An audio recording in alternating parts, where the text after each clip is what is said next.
Selama 32 tahun, bayangin, satu rezim membentuk wajah Indonesia modern.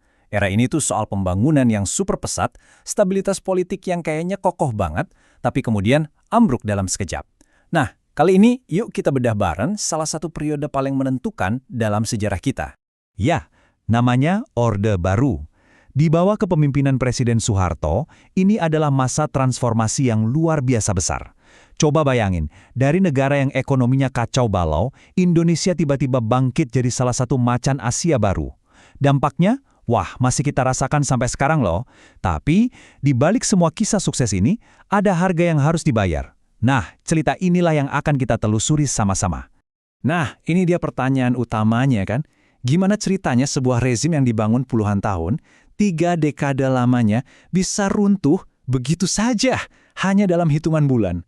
Di sini kita akan coba bongkar, apa sih yang bikin fondasi yang kelihatannya kokoh banget itu ternyata rapuh?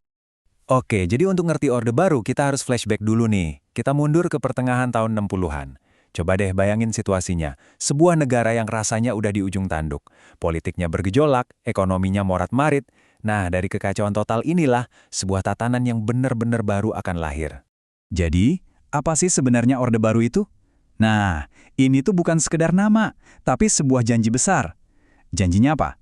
Untuk membereskan semua kekacauan dengan cara kembali ke akar, yaitu Pancasila dan UUD 1945. Mereka memposisikan diri sebagai koreksi total dari era sebelumnya, Orde Lama, yang mereka anggap udah melenceng jauh. Dan yang menyulut api perubahan ini siapa lagi kalau bukan gerakan mahasiswa dan rakyat? Tuntutan mereka jelas banget, terangkum dalam yang namanya Tritura, 3 tuntutan rakyat. Jadi kemarahan publik itu udah sampai di puncaknya. Udah pada muak sama pemerintah yang dianggap gagal total ngatasin krisis. Tekanan dari jalanan ini, wah udah nggak bisa diabaikan lagi nih. Dan inilah dia, momen yang menentukan segalanya. Sebuah surat, yang kita kenal sebagai Surat Perintah 11 Maret atau Super Semar. Di atas kertas sih tujuannya cuma buat memulihkan keamanan. Tapi praktiknya, surat inilah yang jadi kunci transfer kekuasaan. Begitu Super Semar ada di tangan Jenderal Soeharto, dia punya legitimasi buat melakukan apapun yang dianggap perlu. Dan dari situlah pintu menuju Orde Baru terbuka lebar. Oke, setelah kekuasaan dipegang, prioritas utamanya Orde Baru cuma satu, stabilitas. Nah, untuk mencapai itu, mereka menerapkan serangkaian kebijakan politik yang super kuat buat mengontrol semuanya, buat memastikan nggak ada lagi gejolak. Langkah pertamanya gimana? Sederhanakan politik. Bayangin aja, dari yang tadinya ada puluhan partai politik, semuanya dipangkas, dilebur, jadi tinggal 3 pemain utama. Ada PPP yang mewakili suara Islam, terus ada Golkar sebagai kendaraan politik pemerintah, dan PDI buat kaum nasionalis. Tujuannya? Jelas banget, biar nggak terlalu banyak suara ideologi yang berbeda-beda, dan pastinya biar lebih gampang dikontrol. Kunci kontrol yang lain? Nah, ini penting banget. Konsep yang namanya dui fungsi ABRI. Ini bukan sekedar doktrin militer biasa ya. Ini adalah kebijakan yang secara resmi ngasih militer 2 fungsi sekaligus. 1, sebagai penjaga keamanan negara. 2, sebagai pemain di ranah sosial politik, ikut memegang dan mengatur kekuasaan. Artinya apa? Artinya, tentara nggak cuma ada di barak lagi. Dan ini nih wujud nyatanya. Seragam loreng militer jadi pemandangan yang biasa banget di kursi-kursi pemerintahan. Mulai dari gubernur, bupati, wali kota, sampai anggota parlemen. Ini adalah cara rezim buat memastikan cengkraman kekuasaannya itu sampai ke level paling bawah, sampai ke desa-desa. Tapi kontrol fisik aja nggak cukup, perlu juga ada kontrol pikiran. Nah, di sini program P4 atau Pedoman Penghayatan dan Pengamalan Pancasila masuk. Lewat penataran yang sifatnya wajib buat semua orang, dari PNS sampai mahasiswa, pemerintah menanamkan satu dan hanya satu, tafsir tunggal tentang Pancasila. Tujuannya yaitu tadi, menciptakan keseragaman ideologi, biar nggak ada ruang buat pemikiran-pemikiran lain. Oke, jadi politik udah stabil, udah terkendali. Sekarang fokusnya pindah. Kemana? Ke ekonomi. Orde Baru langsung tancap gas dengan agenda pembangunan yang super ambisius. Dan hasilnya, mereka berhasil mencapai pertumbuhan ekonomi yang luar biasa selama puluhan tahun.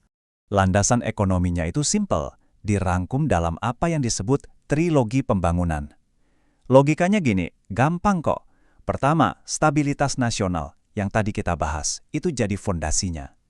Kedua, di atas fondasi yang kokoh itu, kita genjot pertumbuhan ekonomi setinggi-tingginya. Ketiga, hasil dari pertumbuhan itu kita coba ratakan. Kedengarannya sederhana kan? Tapi ini jadi formula yang sangat efektif. Nah, mesin utamanya buat ngejalanin ini semua namanya Repelita atau Rencana Pembangunan 5 Tahun. Anggap aja ini kayak cetak biru raksasa yang detail banget. Setiap 5 tahun ada target-target yang jelas. Repelita yang pertama contohnya, fokusnya ya buat benerin ekonomi yang hancur lebur, dan yang paling penting memastikan perut rakyat terisi dulu. Jelas ya, pembangunan segede ini butuh dana yang nggak sedikit. Nah, kebetulan waktu itu lagi zaman Perang Dingin. Indonesia yang posisinya anti-komunis, jadi gampang banget dapat bantuan dan investasi dari negara-negara barat. Lembaga kayak IMF dan Bank Dunia itu seolah buka keran dana, yang akhirnya jadi bahan bakar utama buat mesin pembangunan Orde Baru. Dan hasilnya ada banget dan kelihatan nyata. Salah satu pencapaian yang paling sering dibanggakan itu adalah swasembada beras di tahun 1984. Coba pikirin, buat negara agraris kayak Indonesia, bisa mencukupi kebutuhan beras sendiri itu bukan cuma soal ekonomi, tapi juga simbol keberhasilan. Ini jadi legitimasi yang kuat banget buat pemerintah saat itu. Tapi, semua era stabilitas dan pertumbuhan yang kelihatannya bakal abadi ini ternyata berakhir. Dan berakhirnya itu cepat banget, juga dramatis. Ada satu pemicu, krisis finansial regional, yang akhirnya ngebongkar semua borok yang selama ini terpendam di bawah permukaan. Coba lihat angka ini. Angka ini udah merangkum semuanya. Waktu krisis finansial Asia menghantam, nilai rupiah itu terjun bebas. Bayangin dampaknya, harga-harga meroket, perusahaan-perusahaan pada bangkrut, dan jutaan orang mendadak kehilangan pekerjaan. Fondasi ekonomi yang dibangun susah payah selama 30 tahun lebih, rasanya hancur cuma dalam semalam. Nah, krisis ekonomi ini langsung ngebongkar borok yang selama ini ditutup-tutupi. Tiba-tiba aja, semua orang di mana-mana meneriakan satu akronim yang sama, KKN, korupsi, kolusi, dan nepotisme. Rakyat jadi merasa dikhianati. Mereka sadar kalau selama ini kue pembangunan itu ternyata cuma dinikmati segelintir orang aja, sementara pas krisis datang, mereka yang harus menanggung bebannya. Dan puncaknya, klimaksnya, terjadi di bulan Mei 1998. Coba deh lihat, seberapa cepat bola salju ini menggelinding jadi makin besar.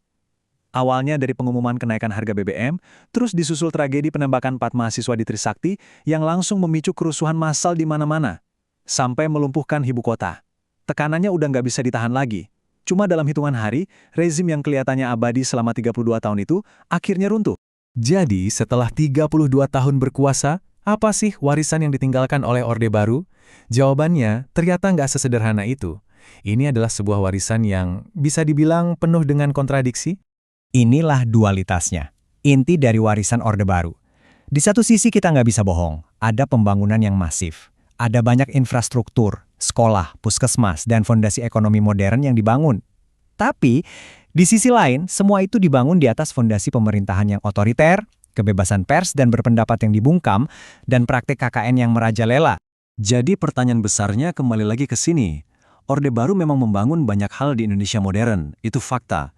Tapi pertanyaannya bukan lagi apakah mereka membangun, melainkan dengan harga berapa semua itu dibangun. Sebuah pertanyaan yang mungkin jawabannya masih terus kita cari dan kita diskusikan, bahkan sampai detik ini.